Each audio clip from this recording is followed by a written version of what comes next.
Just imagine losing the person you love most suddenly to help her 3 sons cope with overwhelming grief. A widow from Utah, Kouri Richins, wrote a touching children's book about a father who becomes a guardian angel with wings watching over his family. She appeared on local television, presenting herself as a strong and loving mother, searching for peace in the middle of tragedy. But behind the tears and the grief-filled book hid a horrifying forensic reality. What if that guardian angel was not called home by God, but was forced into heaven by his own wife? This is the deadly irony of Kouri Richins, a grief book author who created her own tragedy for millions of dollars. Act 2. The Illusion of Perfection and the Financial Secret. Let's go back to early 2022. In the wealthy community of Park City, Utah, Eric Richins was known as an incredible father, protective, hardworking, and the owner of a highly successful stone masonry business worth millions of dollars. Meanwhile, Kouri projected herself as a high-end real estate entrepreneur. But the reality was far from luxurious. Investigators discovered that Kouri's business empire was collapsing. She was drowning in $7.5 million of debt, had a record of 236 bounced checks, and 15 failed housing projects. The question is, if Kouri hated her husband and desperately needed money, why didn't she just get a divorce? The answer was hidden inside their prenuptial agreement. If they divorced, Kouri would not receive a single cent from Eric's business fortune. And even worse, she had secretly been having an affair with a man named Josh Grossman, even fantasizing through text messages about how wealthy she would become if she separated from her husband. Wait a second, you were blessed with a stable and loyal husband and 3 sons, and you chose to cheat and live out these twisted fantasies. Where was your mind? Do you remember how your parents raised you with love, hoping you would live a happier life than they did? You threw all of that away just for the temptation of another man. Who are we supposed to trust? If a wife can carry desires this demonic? Sorry.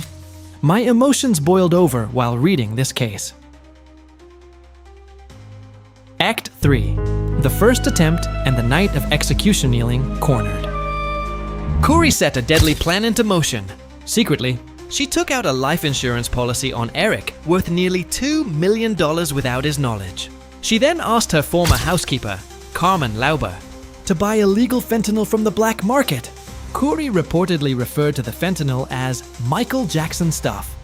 On Valentine's Day of 2022, Kouri carried out a test run. She served Eric a poisoned sandwich. That night, Eric suddenly became violently ill and nearly suffocated, but managed to survive after crawling for help and injecting himself with his son's EpiPen. Eric immediately sensed something was wrong. He warned his family, "If anything happens to me, watch Kouri." Tragically, that warning would soon become reality. On the night of March 3rd, 2022, Kouri prepared a cocktail drink for Eric. That night, Eric's body was poisoned with fentanyl at 5 times the lethal dose. At 3:21 in the morning, Kouri called 911.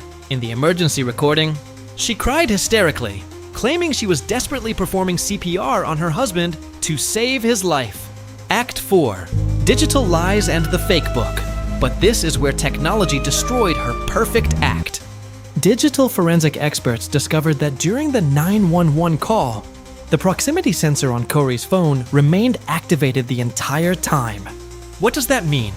It means Kouri was holding the phone pressed against her ear throughout the entire call. From both a medical and logical standpoint, it would have been impossible for someone to perform effective chest compressions with both hands while still holding a phone to their ear. Her sociopathic behavior became even more disturbing. On the very morning after her husband's death, Kouri was caught opening celebratory money gifts on her phone and immediately began planning the purchase of a multi-million-dollar luxury mansion. To manipulate public opinion, she released the children's grief book we mentioned earlier. But guess what? Kouri didn't even write the book herself. Text messages revealed that she paid a ghostwriter $2,500 to write it, while already planning an even bigger book to boost her popularity. Act 5.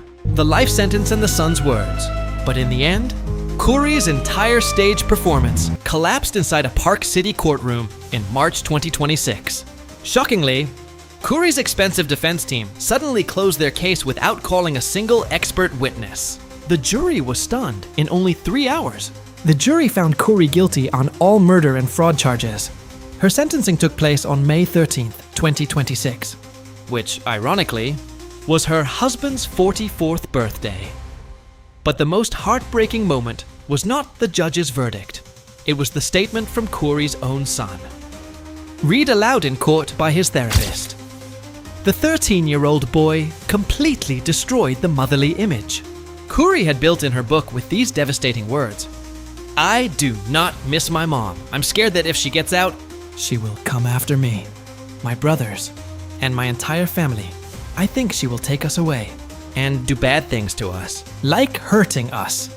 The boy also revealed that his mother was always drunk or constantly absent from home. Meanwhile, his younger brother wrote that their mother only cares about herself and your stupid boyfriends. Kouri Richins was sentenced to life in prison without the possibility of parole. She tried to gain fame through a book about healing and grief. But in the end, the only story she truly completed was ensuring that her children are finally safe from their own mother. For all of you who already have families, my message is simple: protect your honor. Look carefully at the husband who works tirelessly for his family. Whatever he earns, it is the sweat of his labor to make you happy. Never lose hope in the life you already have.